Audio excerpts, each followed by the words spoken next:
Manchester United in 14th. This isn't a new topic, but it's one that seems to change a lot by the week. What's the latest on the job status of Ruben Amorim?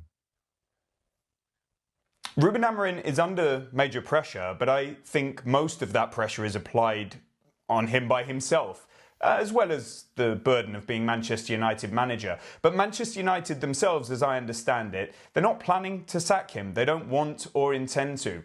And I don't think he's planning to walk away from this. Last season, I think he really felt the strain. And people I speak to says he was questioning whether he could succeed there. But I do think sort of incrementally there is a bit of improvement felt, however small, so far this season, especially with some of the new signings. And it is still very early. But Sir Jim Ratcliffe, as minority owner but with sporting control, is at the heart of this. He's heavily involved.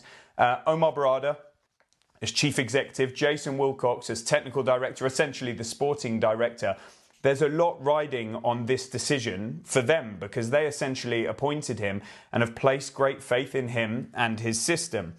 Results will need to improve. We can't get away from that, and we know how this industry operates. But I think they would like to give him more time. There's no guarantee by any means that if they lose against Sunderland that they would sack him. And in fact, I don't think they would, as long as it wasn't too severe. They've got some games after the international break and before the November international break that maybe would be a truer test. Of course, it would be expensive to get rid of him, but I don't think money will be at the heart of this decision. It will be based on what they're seeing from a football perspective. People have talked about shortlists. I don't know if there being a shortlist to replace him. Of course, Man United will always be looking at options like every club and aware of the market, whether it be on an interim basis, a longer term, or even after the World Cup in the summer of 2026.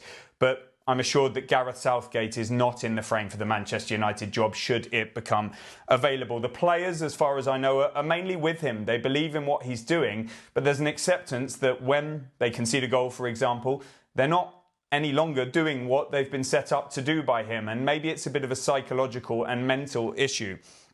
There was huge speculation about the system that he's playing. I don't think that's seen as the core issue. More the need for a number 6, which was perhaps more pressing than the number 9 in the summer, and it will remain on the agenda going forward. What's happening with Kobbie Mainoo? That's maybe one to watch for January. The goalkeeping situation, we haven't seen Senna Lamans just yet. So there is a lot going on in this situation at Manchester United. While the likes of Højlund doing well at Napoli and Antony at Betis don't make it easy for United. They need to get winning quickly. So does Amorim starting tomorrow.